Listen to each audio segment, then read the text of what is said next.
It's nice to have you here. We have some big things to announce. Today, at the request of Governor Bill Lee of Tennessee, who's standing with us, as you know, I'm signing a presidential memorandum to establish the Memphis Safe Task Force, and it's very important because of the crime that's going on, not only in Memphis, in many cities, and we're going to take care of all of them, step by step, just like we did in D.C. We have virtually no crime in D.C. right now, and we're going to keep it that way. It's our nation's capital. We're going to keep it that way, or we're going to federalize it if we had to, but we don't have to anymore because it's in such great shape.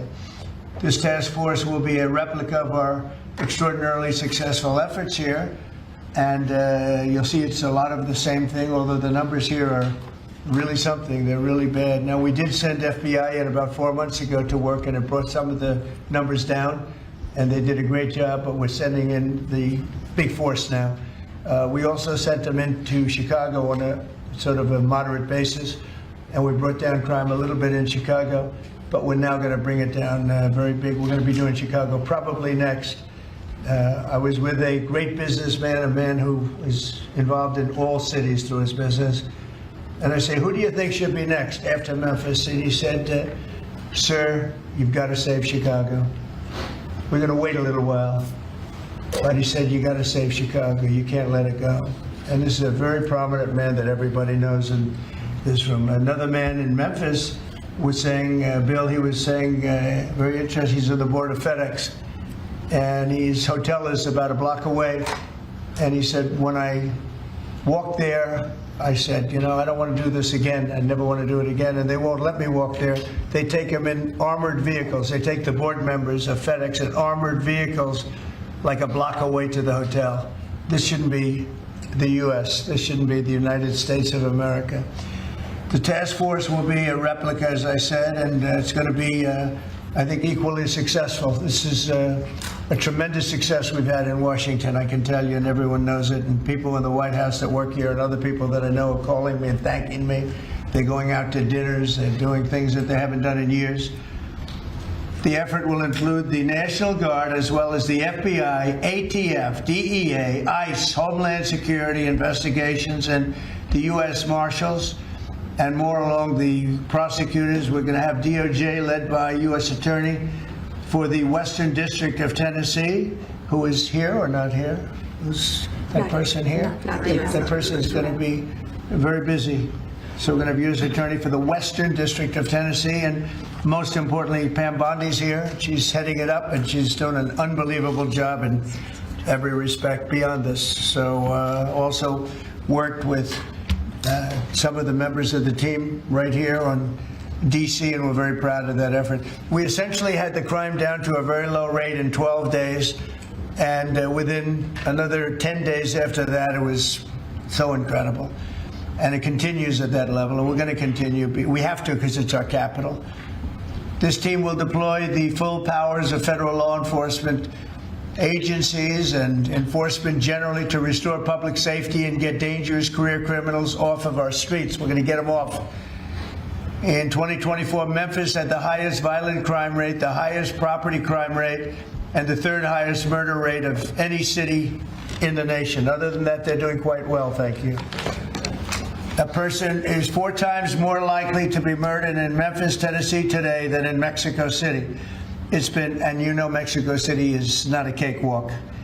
It's been overrun with carjackings, robberies, shootings, and killings. There were 249 murders, 429 rapes, 5,616 burglaries, and 12,522 violent assaults in just the last little while in 2024 and in pieces of 2025, where it's actually gotten worse until recently when we sent the FBI down to see what the hell is going on.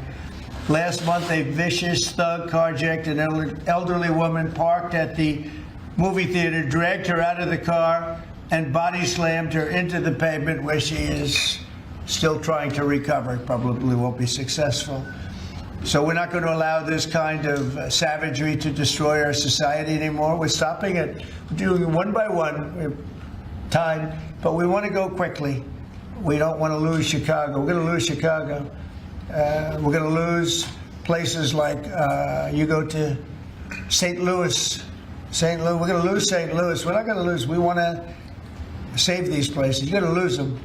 It was the way the man said it. He was a very high quality man. I said, "Who would you do next?" He said, "Sir, do Chicago. You don't want to lose Chicago." We're not going to lose Chicago. So we're going to have to go very big, and we're going to go probably, we're thinking about it for next Pam. We're going to hold it off. We're going to do some of the smaller ones. And the truth is, our people are so good.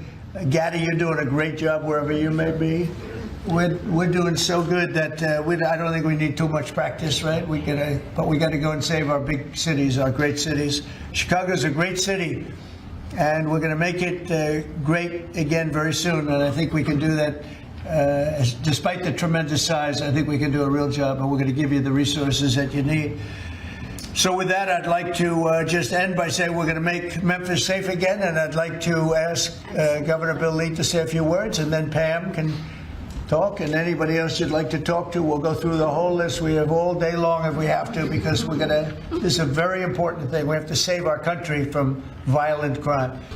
President Trump, at your directive, we went in, as you all know, to D.C. and took over the city of D.C., working hand in hand with Metro Transit Authority. All of the agencies represented here today got over 2,000 violent offenders, got over 200 guns off the streets of D.C., and D.C. is safe again.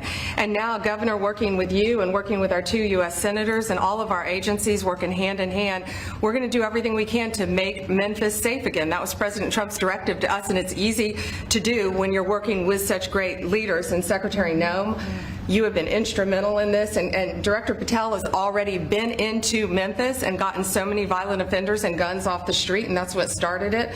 And working Stephen and Deputy Attorney General Todd Blanche, thank you. We've all been going nonstop, working hand in hand together, and Gaddy Seralta, Terry Cole, and Director Driscoll of ATF wearing 2 hats, and Pete Hegseth with the National Guard, all working hand in hand and being out there for a month. You can't tell who's with what agency but for the T-shirt they're wearing, because everyone's working hand in hand, and that's why we've been so successful. We're going to do that in Memphis, and we're going to get crime off the streets. That's great. Thank you, Pam. Great job. Thanks, President.